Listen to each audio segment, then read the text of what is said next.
All right, Chris, welcome back on Sherdog. How are you today? I'm doing great. How you doing? I'm fine. I'm fine. Thanks for asking. You're one of the protagonists of the BKFC 50 main event. You're scheduled to take on Lorenzo Hunt on September 22nd. We're going to discuss about that in a little bit. But in addition to preparing for your upcoming assignment, for your upcoming fight, what are you doing these days?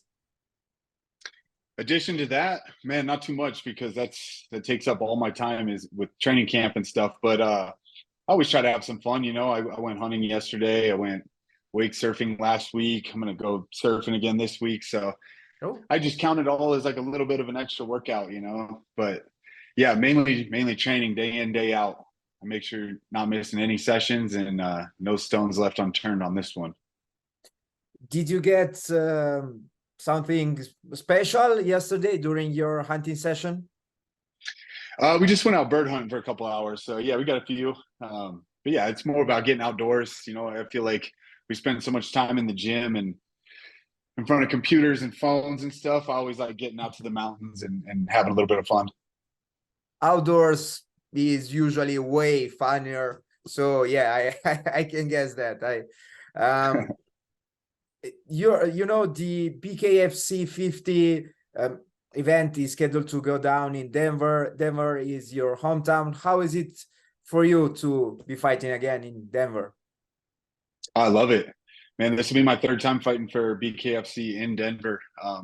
They keep coming back here because Denver's a fight city. I think they realized that the first time.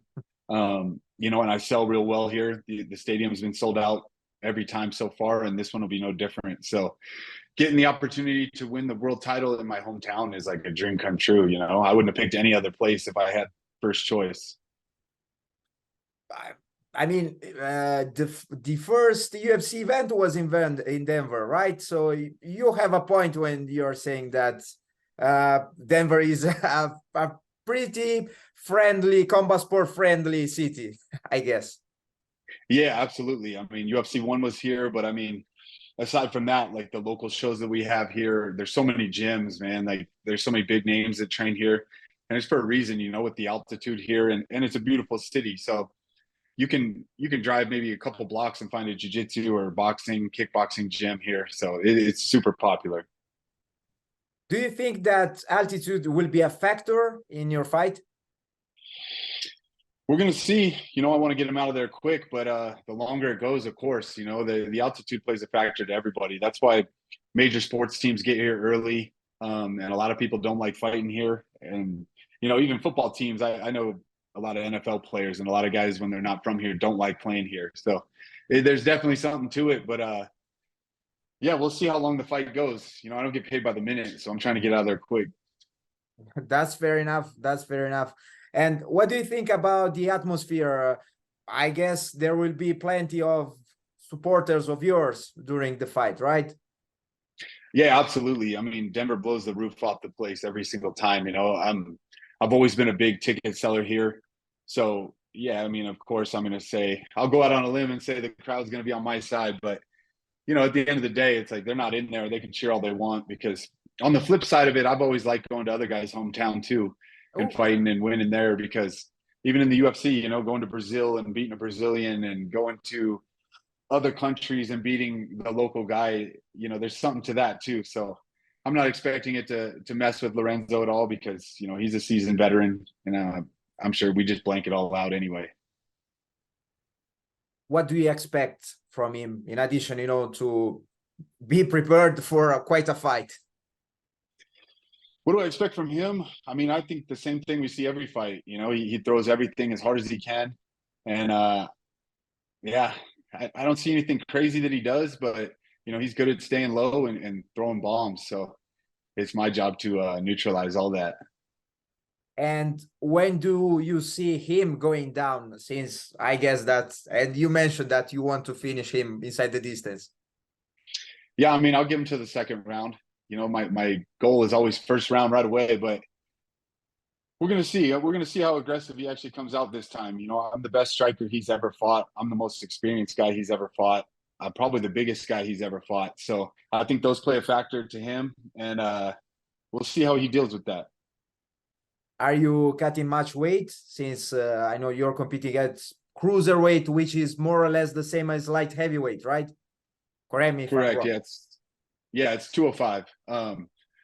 Right now, nah. I mean, I don't really have to cut.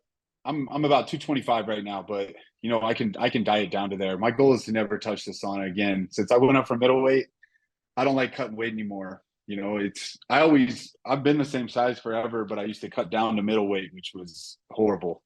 And the older I get, the more experience I get, I just figured it was time to go up. You know, that's more my natural weight class, and I'm real good on my diet, so I can cut down without having to really like sweat out the weight. I'll wake up on weight the day of. Has your lifestyle improved since your decision not to cut any more weight? I would say 100%. Now I enjoy training camps. Before, it was like miserable because on one hand you're working as hard as you can, on the other you got to like lower your calories, you got to do all this like little bits of eating where your energy doesn't feel great. Now I eat a pretty healthy diet year round. So basically what I'm doing is going to the gym every day, like my normal life, feeling comfortable with how like full I am, and I can eat everything that I want, but still make the weight. We spoke a couple of years ago. You were still fighting in the Professional Fighters League. And while you had a positive record in the promotion, fans didn't see you taking part in the 2022 regular season. May I ask you what happened with them, if anything happened at all? No, I wouldn't say anything happened. I think what they have is a good organization, and they've got a lot of tough guys in there. They run things a little bit differently. It was a little bit unorganized, and that could be due to COVID and stuff too. But we had to do these long like quarantines before the fight, which wasn't conducive to professional sports. Like being locked in a hotel room for 17 days before fighting doesn't really work out that well. You don't have your training partners, your coaches. Um, it just wasn't ideal. But the bare knuckle opportunity came up, and so I decided to move on from PFL and go to BKFC. You have competed in different combat sports. Is kickboxing still the one you love the most? I don't know. I love them all. I still do jiu-jitsu even while I'm training for a boxing fight. I'll do it a couple days a week. I just consider it cardio. Plus, it's good for your body. Like, that physical grappling is good. I like them all, man, for different reasons. But I've really fallen in love with boxing too. It's a new challenge since coming over to BKFC. Even though I train a lot of like technical boxing, I don't feel like that translates totally to bare knuckle because that's more of like a brawl. But I'm just having fun working, the two hands, where with MMA, you got to worry about knees, elbows, jiu-jitsu, wrestling.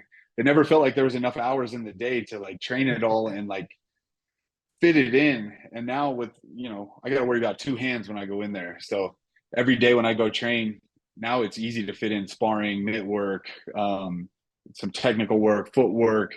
There's plenty of hours in the day to work one aspect of it. Does it come natural to you to switch from training jiu-jitsu to training boxing? Yeah, I mean, I've done it so long that I feel like it's not that much of a difference. It's like I got two sides to my brain. I feel like I use one for that and then the other for boxing. And who knows? I don't even think about it. Some reason my brain knows to not throw knees, not throw elbows when it's time. And yeah, I don't know. I've done it so long. I feel like switching back and forth is easy. But if you were forced to choose between striking and grappling, may I ask you, what would you choose? Striking. I've always loved striking. I gravitated more towards that even in the beginning when I started both.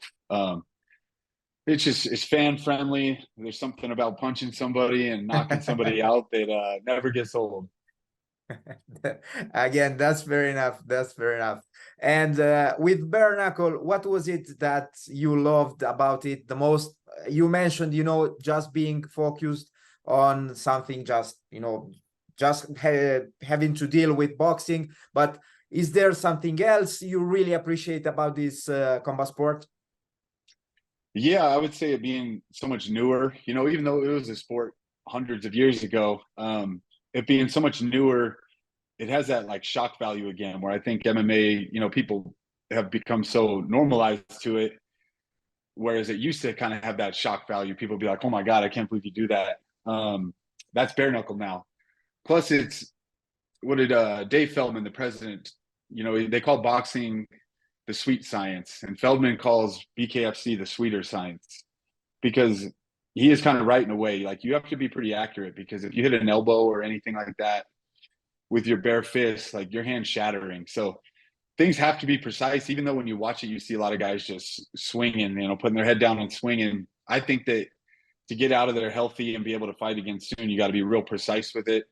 Plus, you know, one little graze of a punch will cut you open, whereas MMA, you have the gloves on. So it's just a new challenge. I think the opportunity came at the right time. The money is good. And then just the whole challenge of a new sport and being able to kind of adapt new things to it, where I think this fight, you're going to see some different things that you haven't seen other BKFC guys do. Before I let you go, do you have any last messages? No, I mean, thank you for your time. As always, I got to shout out my sponsors, you know, Mitt 45, Bucked Up Energy, OnlyFans. There's a bunch of them. You know, I've got a lot of support on this fight, and thank you to you for your time. But yeah, September 22nd, you're going to see a new champion. You're going to see a statement made by me. Chris, fingers crossed for your upcoming fight. Best of luck, and hopefully I will hear again from you in the future. Definitely. Thank you. Have a nice day. Bye-bye.